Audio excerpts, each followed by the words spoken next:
Special guest joins us on Business Tonight, Naina Lal Kidwai of HSBC with her expectations on the budget. Naina, first up, the big picture. India's fiscal deficit among growth markets is the highest. What measures would you like the finance minister to take to address the fiscal concerns? Well, let me start by saying what I would like to see is the fiscal deficit coming under control. So a very strong signal that the country is serious about sorting through what is a burgeoning fiscal deficit. And this can happen, as you well know, on two counts. Either revenues have to go up or spending has to go down. Now, when you've got a situation where subsidies are possibly even increasing, for example, the new food subsidy bill puts at least 30,000 crores back in terms of spend into the government machinery, as in government would have to spend at least that. And many who are estimating the food subsidy bill today to be well beyond the 30,000 crores, government has said. I've heard numbers as high as 270,000 crores. And it really is a very expensive proposition. So where is that money going to come from? Now, if revenues have to go up, as they would, to take care of these new subsidies, let alone the old ones that are continuing, then taxes have to go up.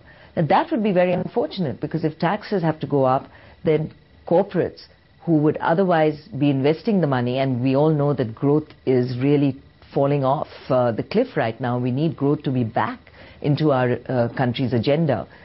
We need to put more money in the hands of corporates, not tax the money away from them.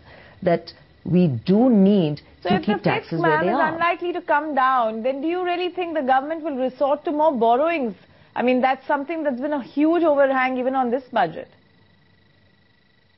I think the government will have to continue to borrow to basically manage through these, really, the subsidy bills and the programs which are ongoing.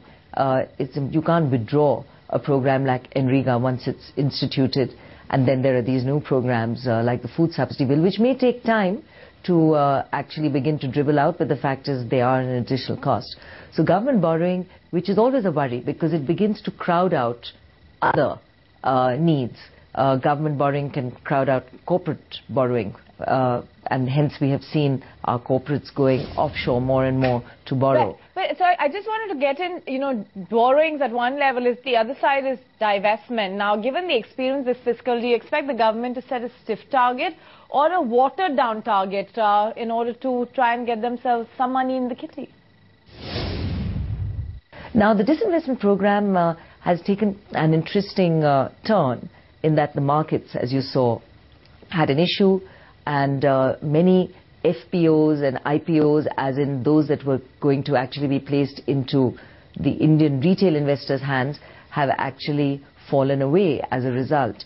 The good news is the markets are back, so I hope the government will again come back to do some of its issuance through the IPO and FPO mechanism, because what that does is puts equity back into the hands of individuals who can then basically benefit from the markets, but more importantly, it allows for a wider holding of these stocks. Right. Let's also talk about the financial services space, Naina. Do you believe there's a case to cut the securities transaction tax? There's a huge lobby that's keen in getting the STT cut. What's your expectation? I think it is important to bring down that so that you can entice people back into the markets.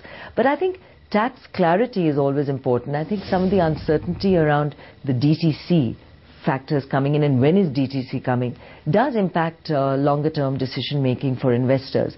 So having clarity on the way forward and making sure that there isn't any regressive or retrospective regulation is key. So even clarity in terms, for example, that if you invest today, the arm of the DTC, when it comes, will be prospective and cannot impact decisions made in the existing regime, can be helpful because investors then have clarity and are prepared to then take long-term decisions. So I think it is important that DTC happen, but in the interim, as it's not going to happen, for government to at least state what we need to allow for better investment in productive investments like mutual funds, in insurance, is going to be important.